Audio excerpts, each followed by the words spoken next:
What's up, everybody? Welcome to the first hangout of the Hoops Hobby Hangout. My name is Joey. I go by Sac Kings Cards on Instagram, and I do have a YouTube channel, Sacramento Kings Cards, where I've been posting stuff in the last few months. Do you guys want to just go around and say your name and where people can find you, and then we'll kind of kick it off? Yeah. I am Ryan, Mind Cycle Cards, on Instagram and various other platforms like hobby boards, which I'll bring up again. This chat always got to promote. You'll bring it up many times. I'm Steve. I'm just realizing now that the last time I was on StreamYard, it must have been when I was on the Back to the Future podcast because my name says Boston Steve. But I'm on Instagram as Howley 2003, Celtics collector, Jay Crowder super collector. Let me kick it off to you, Adam. Give a quick introduction. Yeah, my name is Adam. I go on Instagram as the Sport Card King. I collect a wide array of different things, mostly Hall of Fame Legends type stuff across all sports, but obviously honing in on basketball for the purposes of this. Nice. Yeah. Well, hey guys, I'm really glad. Thank you guys for jumping on and agreeing to do this. Welcome to everyone who's kind of viewing right now. Thanks for joining in. We wanted to spend today, I think, just kind of getting everyone's feet wet, getting you an idea of kind of what we're trying to do here, what our goal is here. And I think we'll take it from there ultimately with just kind of giving a little more extensive background of ourselves and our hobby and sports fandom, our collecting background. And every so often, I mean, you can see the in the top right corner are the Hoops Hobby Hangout logo. Every so often, I'll introduce the QR code. If you want, you can scan the QR code. You can jump in. We can have up to 10 people on the screen at one time, and we would love to have other people join us and kind of share in the conversation. You're welcome to right now. If you're here, scan that QR code. It's going to give you a link to StreamYard, and it'll join you, and it'll have you join in, and we'll add you to the stream. Or of course, we're all happy to have the comments as well. So thanks everyone for joining in so far. Like I mentioned, my name is Joey. I'm Sac Kings Cards, and ultimately, what we're trying to do here, I think the four of us kind of agreed that it felt like in the basketball card verse, there was a little bit of a lack of card and collecting focused content. I mean, I personally kind of went down this rabbit hole with the vintage baseball. Like, I don't own a single vintage baseball card, and I think I've spent like 100 hours watching vintage baseball stuff on YouTube, vintage baseball videos on YouTube. And it's just, I can sit there and listen to a 1 or 1.5 hour video of guys talking about like Willie Mays, his cards, his career, showing his different sets and his runs, and showing the different, talking about what they appreciate about him, why they like collecting his cards, things like that. And so ultimately, I just didn't feel like there was that in basketball. There's a lot of people doing auction reviews and auction watches from the various auction houses. There's a lot of people talking about prospective values moving forward. There's a lot of people talking about investment potentials. There's a lot of people. There are definitely some collector focused things. Like Steve mentioned, the Back to the Future guys. Obviously, I don't want to shout out people with leaving people out, but I mean, like, personally, I really appreciate Wax Museum and Kyle and what he does over there. And so there's been a dearth, I think, of this kind of ability to talk about cards and collecting in basketball. The other thing that kind of, I think, timing wise hit was I just watched everyone at the National, and like everyone talking about their time hanging out with other collectors and doing dinners and looking at cards and trade nights and all that stuff. And I just thought, like, why do we have to wait for a major card show for that to happen? We could do this. We could sit every week and, obviously we'll see where this goes. I mean, this could blossom into something bigger. But I think to start, we can hang out every week, get to know some card friends, some other people in the hobby that share our interests and stuff like that. Apologies in advance for the baby you hear, and you may hear in the background. And so, yeah, that's kind of where it was born from. It was a desire to make connections and more meaningful card and hobby focused connections with in the overall online basketball card landscape. I don't know if you guys want to go around, I guess in that kind of same order was good to talk about like why, when I reached out to you, you felt like this was something you were interested in participating in, and where you kind of feel the mission or vision. I'm going to jump over you for a second, Ryan, because I just want to give a shout out to, we've got 6 to 8 people on YouTube already. So I just want to give a shout out to everyone. Like, I think that's what it's all about, is hopefully getting some people involved, listening. I mean, Sean came in with the A+ first comment in the history of the show by saying how pretty I am. So, I mean, right there, we're off to a good start, right? So, Ryan, I'll let you kick it off as far as like your interest in this type of conversation and everything. But I'm monitoring what's going on at YouTube. I think you guys are as well, because I saw Adam chuckling to himself when Sean made his comments. So I'm going to just throw something out there that we hadn't talked about, that if anybody in the comments on YouTube has anything they want us to spitball, talk about a question, like feel free to fire it off, and we'll try to freelance it a little bit. But I'll let you go, Ryan, as far as sort of your motivation, what you hope to get out of all this. Sure. Yeah, thanks for those who joined. I know getting started with this kind of stuff is always kind of rough, just to get the word out there. So appreciate you guys joining, and hopefully we can get you on the stream at some point too. But yeah, when Joey approached me about the idea, I was really excited about it, to be honest, because like you said, you know, there's a ton of like baseball content out there that's just collector focused. And I actually watched some of that myself, even though I'm not like a huge baseball collector, just because it's interesting to hear about sets and cards and all that. And how often do you hear that on the basketball side? I mean, you do. There's definitely podcasts out there, and there's people chatting about cards. It's not like it doesn't exist or anything.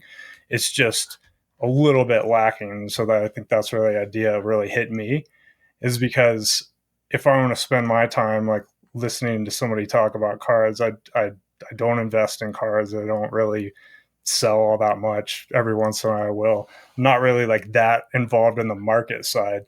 Not that there's anything wrong with it. And, you know, I think we may end up talking about it at some point, just because, I mean, it's the reality of collecting nowadays, that kind of side of it exists and you can't ignore it, right?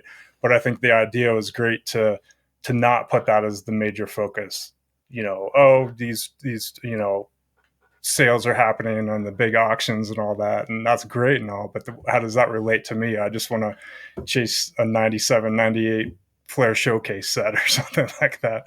So I really appreciated the idea. So that's what got me interested in getting involved in the podcast. And I will kick it over to you, Steve.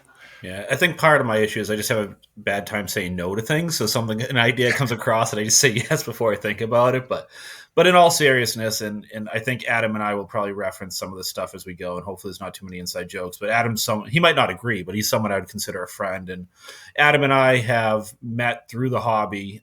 There's a group of us that during the pandemic used to get together and talk Celtics basketball cards, is how it started. Then we used to just get together once a week when we were all locked in our house, and we all played trivia together and just hung out and talked about life and all that other stuff. And at one point, one of the guys who is hilarious but is good, he calls himself an idea man, said, man, we should record this and put it out as a podcast, because it was good conversation and we would talk about stuff and it was entertaining, but no one ever took the lead to do it. And so when Joey took the lead and then reached out to me, not even knowing who else was in the group, and invited me, I thought it was a great opportunity. And I know, like, just having, you know, met Adam through the years and some other guys, like when I have had the chance to go to a show or have a pickup that I want to talk about, you know, I think he's still in the YouTube, you know, Kuko Jeff is on the stream right now listening. I know when he goes live, like I'll hop on just to see what he's doing, opening cards or yelling at his kids or throwing Legos across the room. But it's another way to connect with a collector. And so doing something that we hope is more interactive and has sort of more of a consistency to it, I think is selfishly going to add to my enjoyment of the hobby, which has definitely been decreasing over the last few years with the monopoly and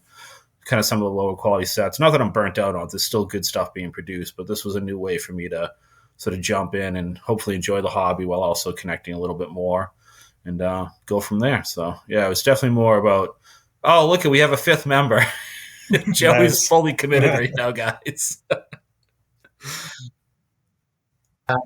He's not pretty happy right now. So I don't know if that's your first or not, Joey, but it gets much better. Those are tough months. I remember those very well.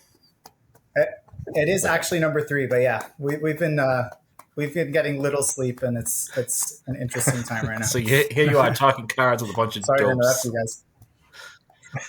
All right, I'll shut up for a minute and let Adam take the mic. Going last, I mean, I'm obviously co-sign everything you guys have said. 90% of what you see online anymore is financially driven or has an agenda behind it. And I know all of you decently well, obviously to varying levels, but I know that we're all pretty much the same in the sense that when we trade money for cards, it's because we like the cards more than money, and we don't really care about the future gains on them. They're sunk cost to us. Now, obviously, we've all sold cards before. We've all upgraded our collections or done whatever we needed to at a certain time, but we have a different narrative than 90+% of the people you see, and especially the loudest voices you see.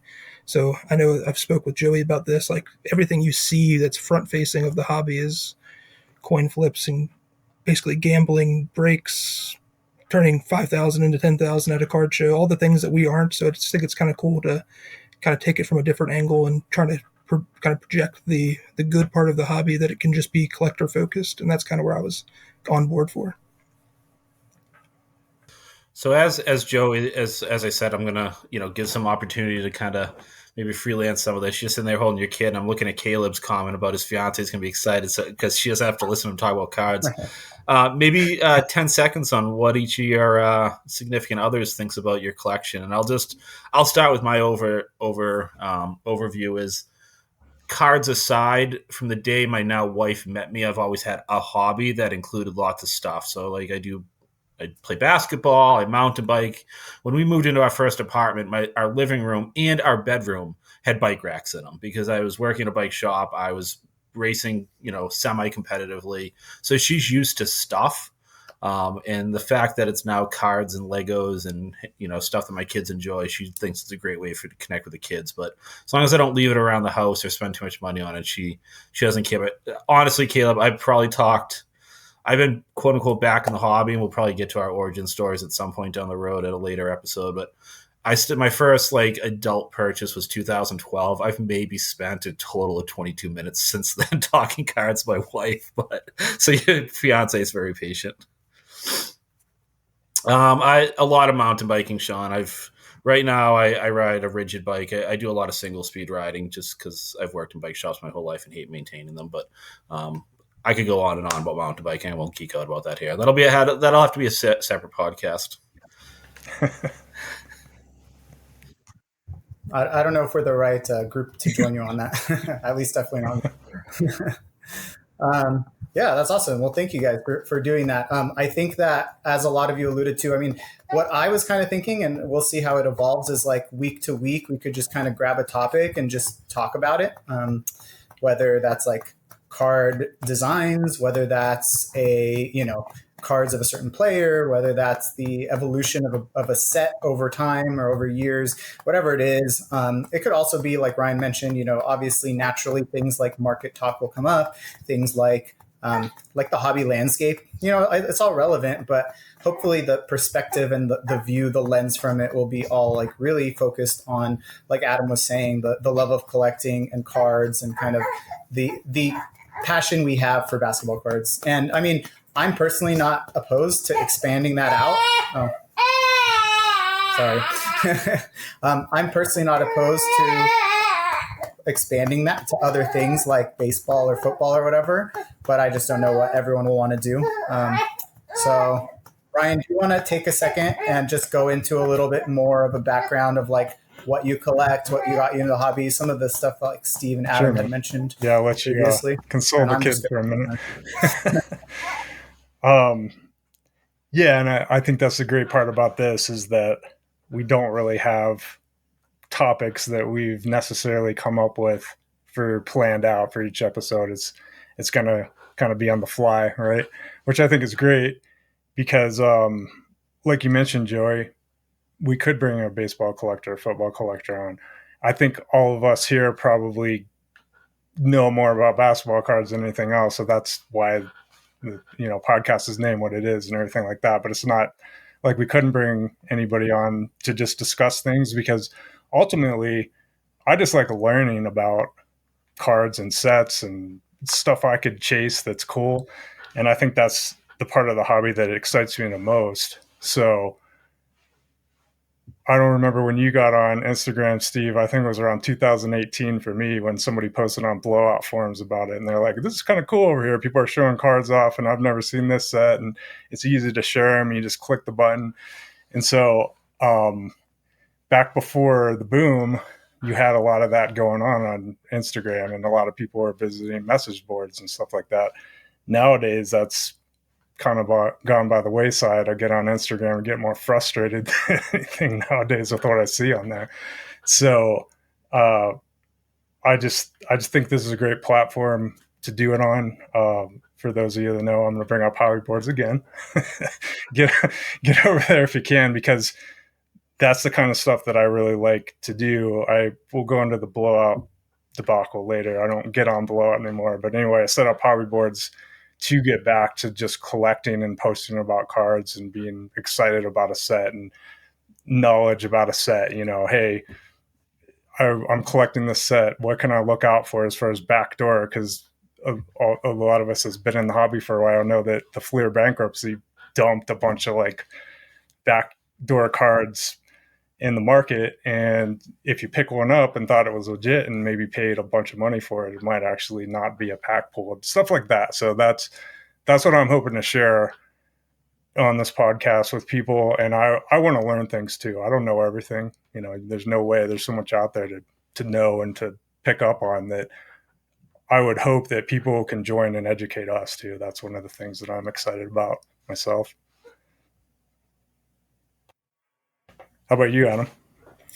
No, I agree. I think that's a cool part of the process, is kind of broadening our horizons. We all have, I think, at least in some capacity, some overlap of what we have interest in. But we all also have very differing kind of niches, if you will. Obviously, with Joey and Sacramento Kings cards, he goes from a much wider kind of stance than, from my understanding, any of us do with overall teams.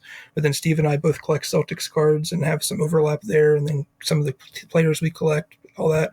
And then with you, Ryan, the same thing. I know you like Tim Duncan. You've had some Olajuwon cards. We both like them. The legends that played for the Nuggets, we had some overlap. So it's cool that there is an overlap. I wouldn't consider him a Nuggets legend, but there is overlap. True. But this is Iverson, by the way. I was having people guess before we started the stream. But yeah, the overlap is cool, but also the ability to kind of have the separation where we could all add something to the conversation that each of us maybe aren't familiar with, and then the same with everybody in the chat doing the same. So obviously, like you said, nobody can know everything. So it'd be kind of cool to kind of put everybody's heads together, if you will. Yeah, and I think that's what I'm looking forward to. And as we get this up and rolling and seeing what the feedback is, I think it's just behind the scenes stuff for anybody listening right now. The four of us have met, virtually a couple of times. And one of the things we talked about was having at least a topic to talk about, each episode. Like Adam and I have both completed the 1957 top set, which is what I use as an example, Joey and Ryan. And I think, being able to put something out there like that, and having a very focused conversation around it, and then having Ryan and Joe, you guys come in and talk about your thoughts on seeing that stuff out there or whatever. But what I hope to get to, and I was saying this, I think, to Joey in a private conversation, is I would love to see members of the community come in and say, hey, I'm chasing this, whether it be an obscure player or an obscure set like 1902 Russian political cards like Ryan may have in a binder somewhere, but have someone come on and sort of present what they're collecting and share with us, and then us share our perspective on that and have a conversation, because I want to get a lot out of this as well, and I really hope it to be really engaging and spread our wings a little bit, learn some more, because there's so much out there. I mean, if you ever just play around on TCDB and just look at all the different sets out there, I mean, you can go down a rabbit hole real quick, and those are just checklists, never mind, the actual intricacies of like Adams chasing the 48 Bowman set and the printer issues they had and the ink issues. Like there's stuff like that. Or I mean, we all know about the 90s refractors and their greening, but there's a million different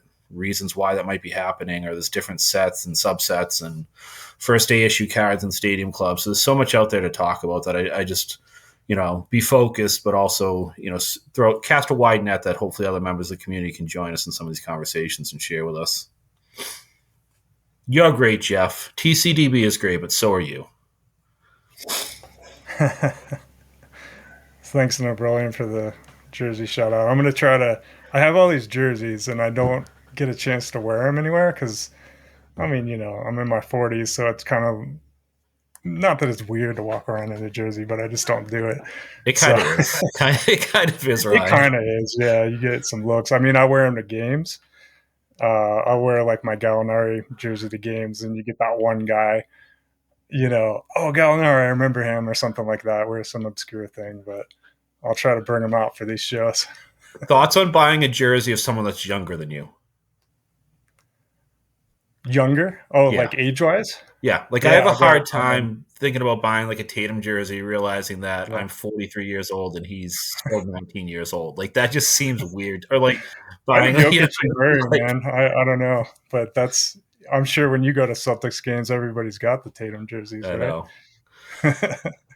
I kind of like getting the more obscure ones, if you can find them. And a lot of times, like Gallinari stuff, I can get it for $15 on eBay. Get my correct size, and even if I only wear it once, it was worth it, right? Yeah, absolutely. Cool. Where do we want to go next, guys? What do you think for any suggestions from the chat? Yeah, sorry, I'm gonna take myself backstage real quick because I got to get this thing sorted out. Sorry to do that. Yeah, do what you got to do, man. Do you guys want to do some little? Like a let's I was gonna say let's do some pickup stuff, but Joey had mentioned the National and having a little FOMO around it. Well, there is someone in this group that did go to the National, so not to put you on the spot, Adam, but I don't know if you have any thoughts or any big pickups that you wanted to share about how things were, how the convention center was, I could talk about it. I didn't have anything prepared, so I'd probably have to dig something out, but I did go, went all Wednesday through Sunday. It was a good time as always, busy as ever, if not the busiest I've ever seen it. Really hard to get around, if anything. It was just so many people. You're trying to kind of work your way into a booth, and you have Pelican case looking things on top of every table where you can see 10% of the cards. So it was a bit of a struggle in that sense, but overall still a great time. For me, it's more about seeing people once a year rather than picking up the cards. It's easier to pick up cards online. It's a much simpler process. There's no better deals per se at the National. It's just a matter of the kind of same thing we're doing here, the community of it having of interest to us. That's really the reason to go, in my opinion. But I could try to dig out a few things that I've purchased. I don't know. I put them all away a couple days ago.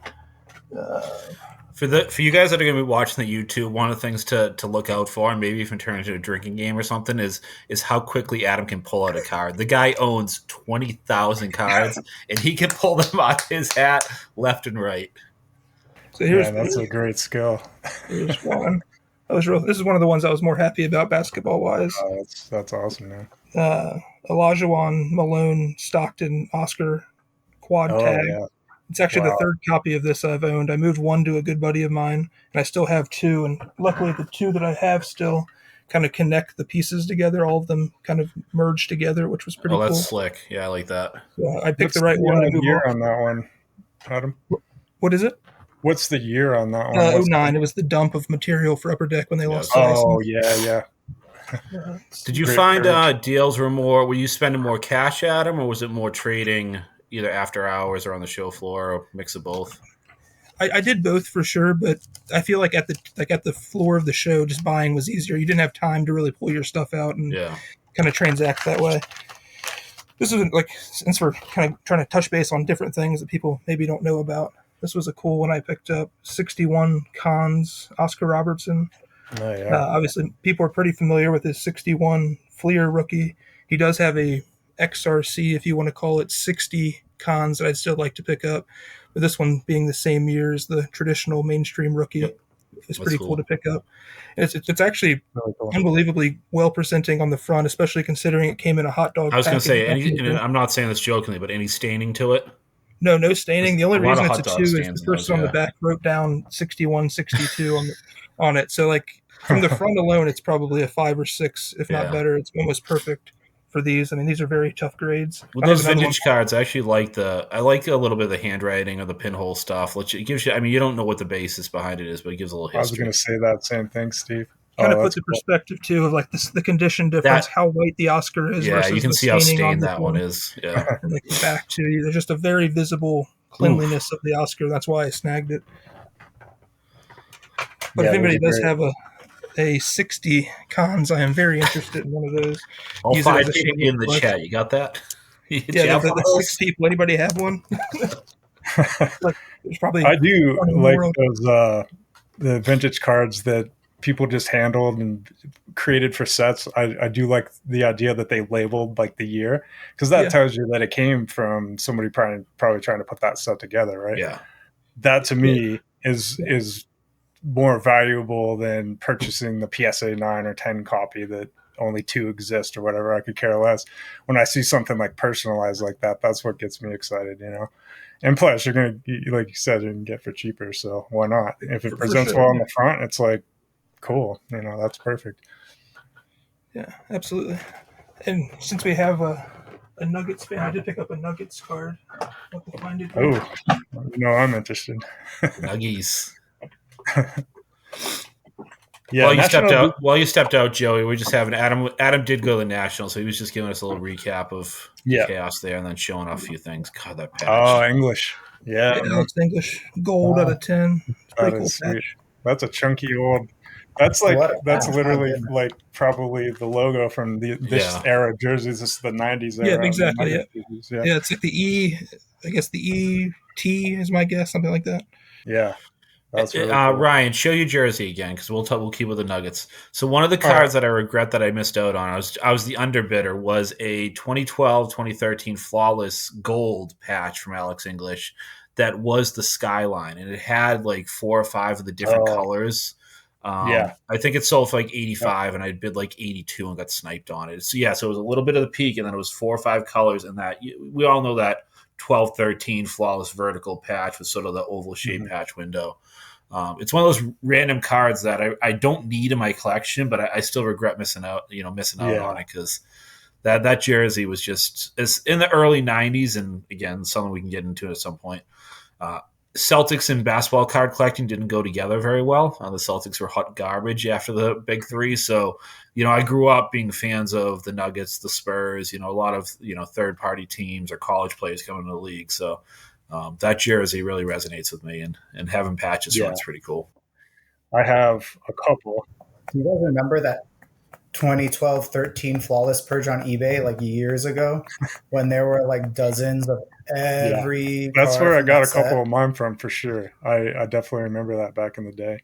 And it's for this jersey especially, I think I might have maybe an English, but I know for sure I have Dan Issel, and I definitely have a Fat Lever from that flawless set, and those are just so cool, man. I think that's what what do you guys think? People gravitate towards those in the future, because we get smaller and smaller patch windows every year. I just feel like back then, when they had those jumbo patches, you don't see them much anymore, And when there's something about and I know, like, I have a few, and Adam's got a bunch, and I don't know about you guys. Like, I have a few relic cards from the 60s and the 70s, and those feel pretty special to have something that old. Like, I forget what I picked up, but Adam was I think it was I don't even remember, but I remember messaging Adam, and I'm like, I kind of want it just because it's so old, right? Like, it's a patch that's so old. But something about the 1980s jerseys, like, I'm 43, right? So that was when I was like growing up, and whether it be the Nuggets or the Celtics, whatever, that if I see any player from the 1980s and they've got a jumbo patch that's like multicolored, a stitch, I jump all over that. Similar to, like with football, if I see any like multicolored, especially Patriots patch from like the late 90s, early 2000s, when it just didn't exist much and you actually got some color to it, I don't know, I jump all over that stuff. So will people gravitate towards it, Ryan? I don't know. The algorithm and the hype beasts probably aren't pushing us in that direction. But as far as scarcity and stuff, we won't have options to collect again. yeah, like the four of us, like if we want something like that, it's going to be going back to some of the upper deck stuff, but really, give Panini some credit. It really was 2012 through like 2015 Panini that really had sort of the prime of the relic stuff. So for those of us that like it, and they had players from the 60s all the way up to modern day. I mean, they got some good stuff. So it's should I say the true collectors, or is that too catchphrasey? Such a lame term, but yeah, quote unquote I don't true think we're allowed collectors. to I use think that I term. do think there will be people that will gravitate towards, but not to the hype that other stuff does. Yeah. Oh, I was just going to say, I think to touch on what he's saying, that we're just not going to see a brand or a company go after that kind of stuff again, in my opinion. The amount of people that are after it are probably not increasing dramatically day in, day out, but the people who want it are going to want it, and it's going to have less and less supply to get because more and more collectors are kind of hoarding it.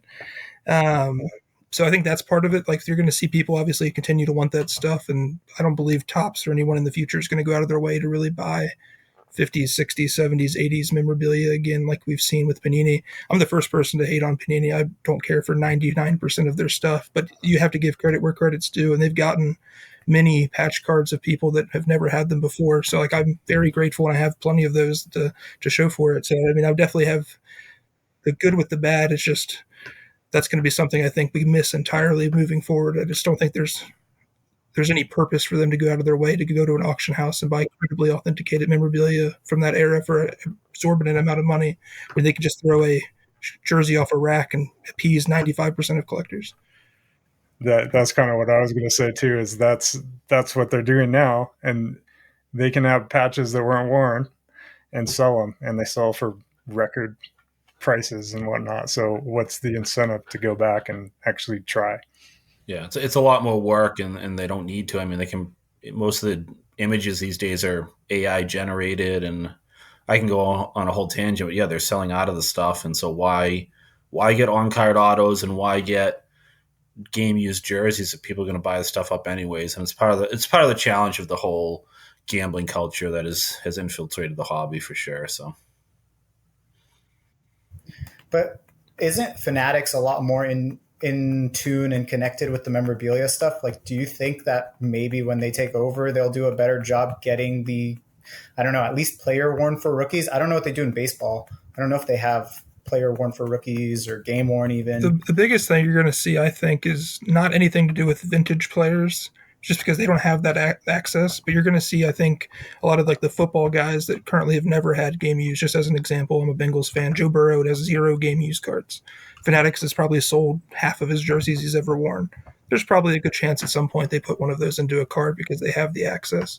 But that doesn't mean they're going to go back in time and go buy a George Mikan piece as Panini has done or something like that. So I just think that's going to be the difference, is the low-hanging fruit that they already have access to, like an active player jersey that may be hard for Panini to get because they don't have the direct line. I think you might see, but not going out of your way to get things that are virtually unobtainable. but I think to add to that, I think what I've seen, and so I do try to follow the baseball stuff as best I can, and I don't know the history of all the releases, but I have tried to follow it as best I can to get a sense of where they might go with basketball. But to bring it back to Panini, and and this is more of a subset, but like I collect a lot of WNBA cards as well, and they have never had game worn stuff under Panini, and it's such a low cost effort where Panini, for relatively small money, could buy a set of jerseys, have players wear them, and collect them. Like, they could just buy the jersey, have the player wear them for a day, and take them back. The WNBA is such at least the last time I talked with someone in the management section of a team, such a small operation compared to the NBA that like the players only get 2 or 3 jerseys per year of each color, right? So Panini could just fund a set of uniforms, take them back, and make cards that would send that collecting market through the roof. And instead, they just printed out, marketed, take off the rack, cut them up, rookie royalty stuff, and had Caitlin Clark and Angel Reese, and the gamblers bought them, and they bought them on first off the line. They're Panini Instant. So even in something as simple as that would be a very low cost, low effort, a card company didn't need to, and they still offered relic cards that were not associated, and they still sold out of the product, right? So unfortunately, supply and demand, the demand for us is there, but the demand at the Fanatics Topps Panini level isn't there, I don't think, right now for them to justify the investment in game worn and increasing on card auto stuff. I really think it's about, printing out stuff and hyping kabooms and downtowns and RPAs that are not associated. And to their credit, it's working for them. Like, we can't deny that. It really is working for them.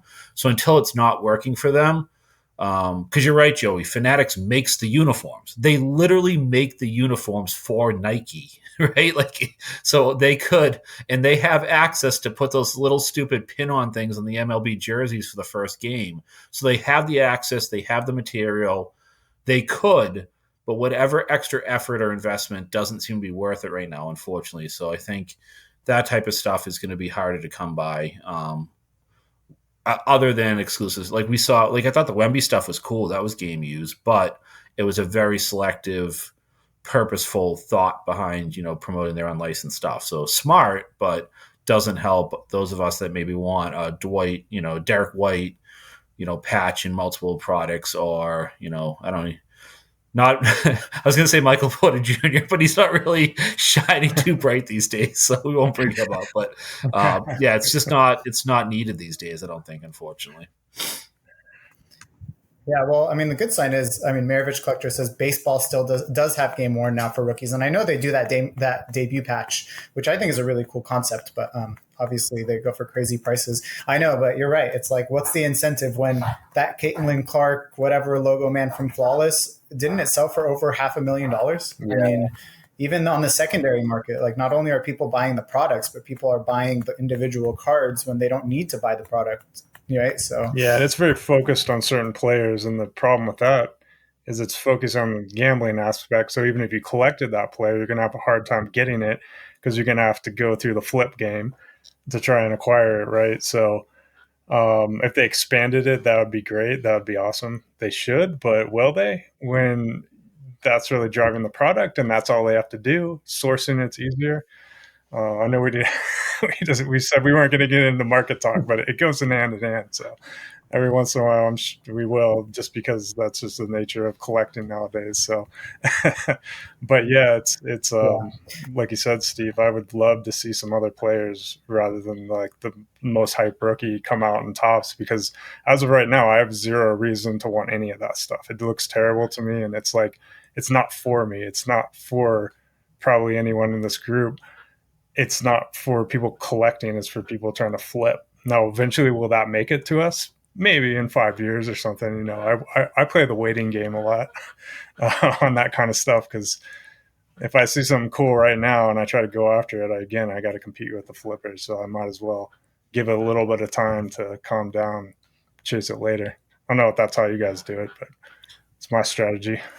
Well, but no, think about it, Ryan, from a basketball collecting perspective, right? So what percentage of first round draft picks even get hyped up, right? Maybe every draft year, 5 to 8 truly. So, the way they're going right now is going to isolate the majority of collectors if you're a team collector or player collector, right? So, like, as a Celtics collector, I've had a lot to be excited about as a fan. Like, they've had a great run. Like, things aren't looking so good moving forward, but I've had a really fun run with 2 all NBA level players leading the team, some all-star level role players, some young talent like Peyton Pritchard they've developed.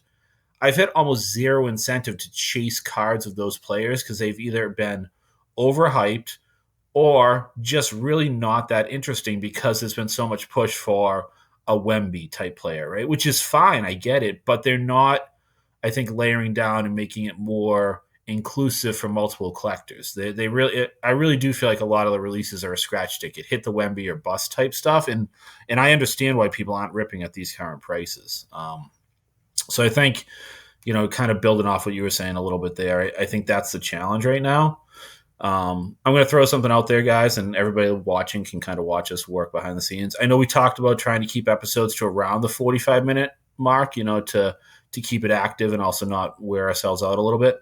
What do you guys think about maybe we each go around, give a quick, maybe one liner about what our hopes are for Fanatics as they enter the licensed material, and then maybe do a sign off after that, building off the conversation we just had?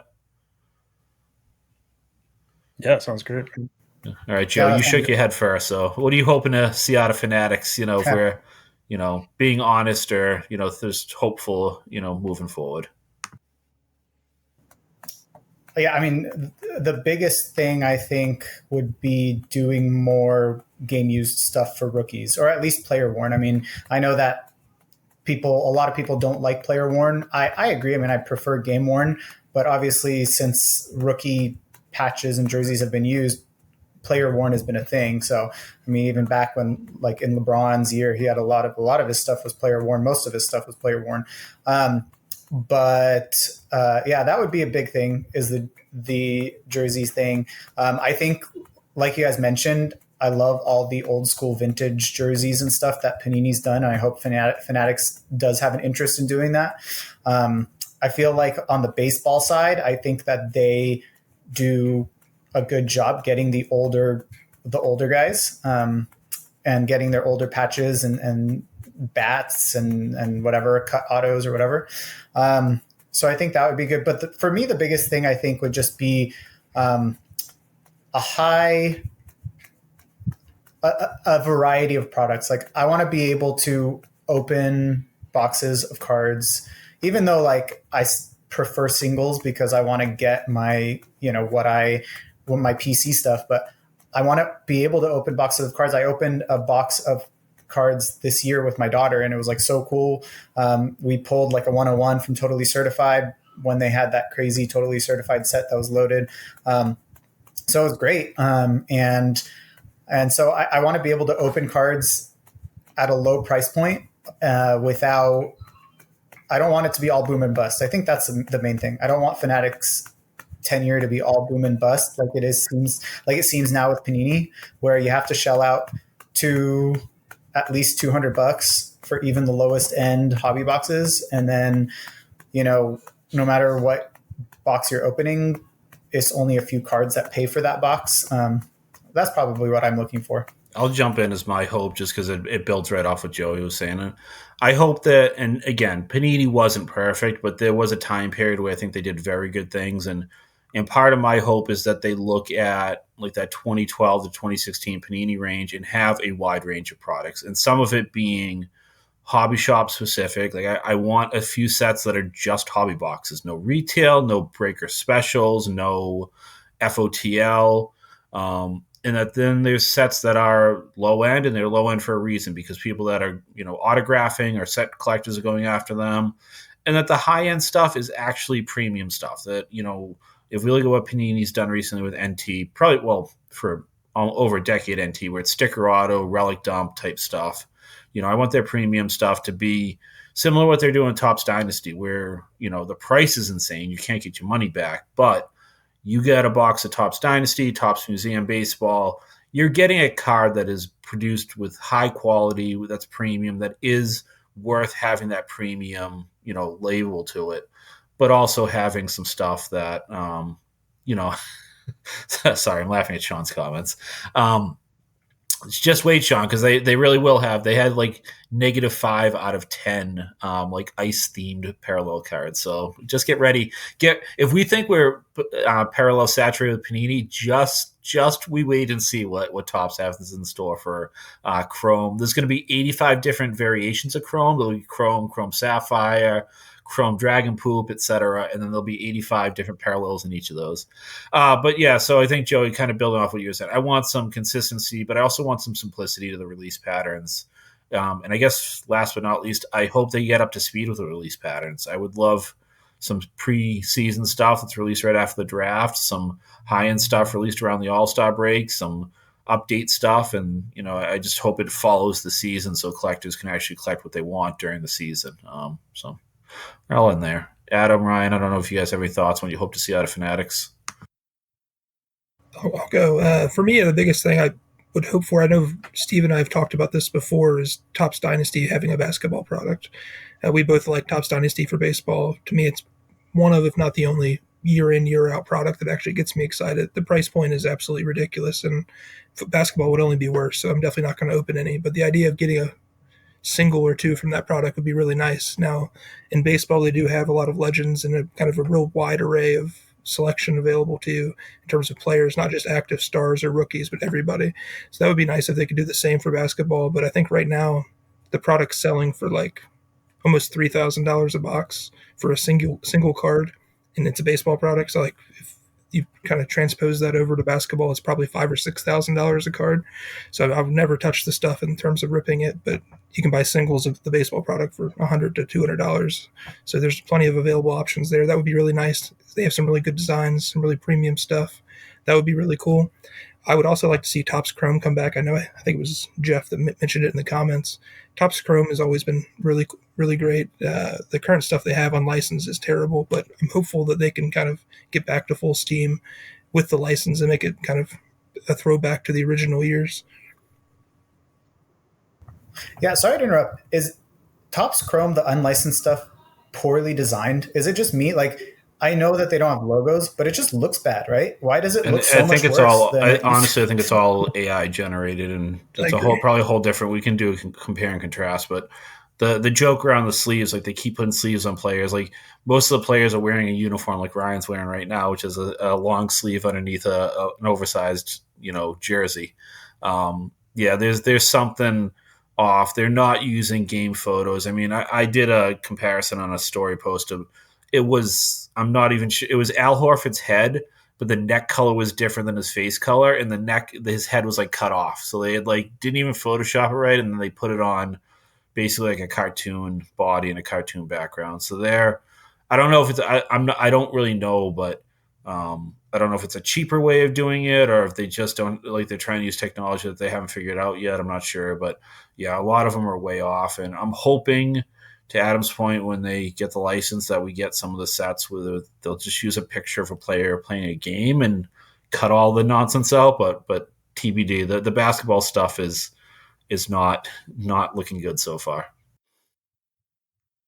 Well, it's interesting because baseball Topps Chrome still looks good. I mean, it's the Topps flagship design in Chrome, and it looks good. And even if the photos are in game and with logos because they have the license, the design itself is good. So it's just, I don't know, it's weird. It's like they could just use that design, throw in those non-game used photos with no logos of people wearing long sleeve t-shirts and whatever. I know like De'Aaron Fox is the one that everyone, or at least Kyle, points out all the time. He's wearing a t-shirt under every jersey. But yeah, I don't know. It's just weird. I don't get it. Yeah, I'm going to be the odd man out in that I'm not going to collect Fanatics unless they change my mind drastically.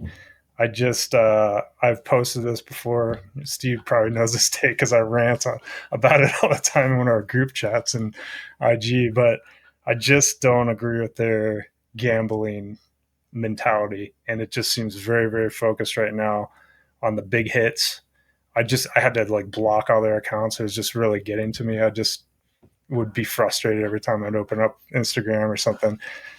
But I hope they can win me back. I'm being honest in that regard, is that I love Topps Chrome. It's one of my favorite sets to put together. I'm still putting together nugget sets of Topps Chrome. I've finished all the refractors and gold refractors. I've completed those runs. But now I'm trying to go back and do the base, go back and do the X fractors, the black refractors. It's fun. And the thing I loved about Topps Chrome is the photography. I just thought it was great. You had in-game photography. You a lot of time had action shots. Finest, on the other hand, was more about the design, and those are cool too, and I chase them, but it was always Topps Chrome for me ever since kind of getting back into the hobby 15 years ago or whatever it's been at this point. But if they can produce something that's nice, I may kind of forget my morals and start chasing it. But what we've seen so far, like you guys mentioned with the Photoshop stuff, I see that stuff selling out, and that's I had to drop following those companies because I'm you didn't sell that stuff out. You put a limited amount out for pre-sale and you sold it. Now you can say it's sold out, but we know the secondary market for that sucks. So I just don't feel like anybody was buying it other than to try to flip it immediately. And it's just I don't want to see that continue. So if that they can kind of step away from that and give us back what we used to love, bring me back in. I'm the collector. I don't want to just chase it because I can flip it for cash or, get on the initial hype and join breaks and all that kind of stuff. I really wanted to win me back, honestly, you know. But until then, I just decided that there's too much out there that I can chase. I don't care. I'm just not caring about that stuff for the time being, at least. It's sad, Ryan, because there's an opportunity there for them to release their first licensed Topps Chrome basketball product, just Topps Chrome, none of the Sapphire stuff, and in there be a throwback set where they use the 0102 design, and you could get a Jokic's black refractor using that 0102 design, and you would melt. But they don't care to do. They don't Yes. know. I don't know that they know their own. Honestly, I'm not trying to crap on them. I don't know that they know their own history of what Fanatics bought when they bought Topps. I don't know that they've like actually researched the history of it. But I also don't anticipate they'll know to do that type of stuff. I think they'll just. My guess is that they're going to do what we'll get is we will get Topps Chrome Sapphire, etc. And it's going to be WWE, Marvel, MLB, NFL, NBA, all using the exact same design with just a different player on it. And we'll just get the same, and they'll just run the prints, and it'll all be the same. I do think it'll be better than the non-licensed stuff, but I'm also not anticipating a great collector experience from it. I hope to be proven wrong. If they had the 01 black refractor out of 50, yes, I would probably cave. I know they had this Topps Rip article when the Chrome first came out, and I can't exactly remember what they got wrong, but they were talking about the history of Topps Chrome, and they got like 2 or 3 things wrong. Do you remember that, Steve? I don't remember the details, but they're so off on their own. Yeah, history, and it was like, okay, so I'll give them, the benefit of the doubt. They were new to it and all that kind of stuff. But if you don't know the history of your company, you didn't retain some people at least that knew it, or could you research? I mean, how many spots on the internet can you go to find out if your info is correct? AI could probably tell you, which they use a lot as well. But that just kind of discouraged me, and then it kind of just kept going downhill from there. So yes, I really want them to win me back. So I love that. And I think we should just. I know. Sorry, Joey. Go ahead. Sorry. No, I was going to say I know baseball collectors love the heritage stuff in Topps. Like, I don't remember what year it started, but they started with like 1970 or 1960 baseball, and every year they move on to the next year and they do a heritage set with that design, with various like paper stock, chromium stock, whatever. It's a big hit in baseball. So, I mean, I know that there's not quite the same history with Topps basketball. I mean, you guys would know better than me when Topps started putting out a basketball set every year. And I know that it wasn't the case as often as it was in baseball, or as early as it was in baseball. But it'll be interesting. I think that could be a really collectible set too, if and I just posted here. I love what Gary said, where he said he would love to see them fill in the missing years, and I think I want to say they've done that before, yes. Right? When Topps itself did in the 90s, but a missing years set where you could get Curry in 2010, 2011, and just use the baseball designs, right? Just use the designs that were already out there, and do some missing years sets. Stuff like that would be. I don't think it would have the same pull as printing out what a 70s card would look like or whatever, but I think that would really get people interested, and that would get people to go back and look at what those sets were all about for baseball too, because a lot of football and basketball collectors aren't into baseball. So I love that idea, Ryan. Gary, sorry. And it doesn't even require that much work. The design is there for them. They bought everything. It's right there. Print it out. All right, I think that's a good spot to wrap up. I'll let you sort of sign off in a second, Joey. But I just want to say, I mean, the conversation's been excellent. This has been way more interactive than I thought it was going to be for the first show. I thought the 4 of us were just going to be staring at each other. So the fact that there's even a handful or 2 of people commenting and throwing stuff out there, gets me really excited about what this could be. So. I just want to give a shout out to Joe. He's the one that really initiated all this. So just so you guys know, he's the one that kind of came up with the idea into the groundwork, and then Ryan's been supporting him from the technical side, and Adam and I have just been sitting back and watching DMs happen. So appreciate all the work you guys have done in getting us to this point for a first episode, and truly appreciate everybody that's been, whether you're watching now or watching, because it's saved on YouTube at a later date. It's been a good start. So thanks everyone. Yeah, thank you guys. Have a great night. Hopefully we'll see you next Thursday, again, 9 p.m. Eastern, 6 Pacific. I promise my 2-month-old baby will not be a guest star next time as well. And we'll see you guys then. Thanks for checking in and thanks for chatting. Hopefully next time you'll jump on the stream with us. Be well, everyone. Sounds good.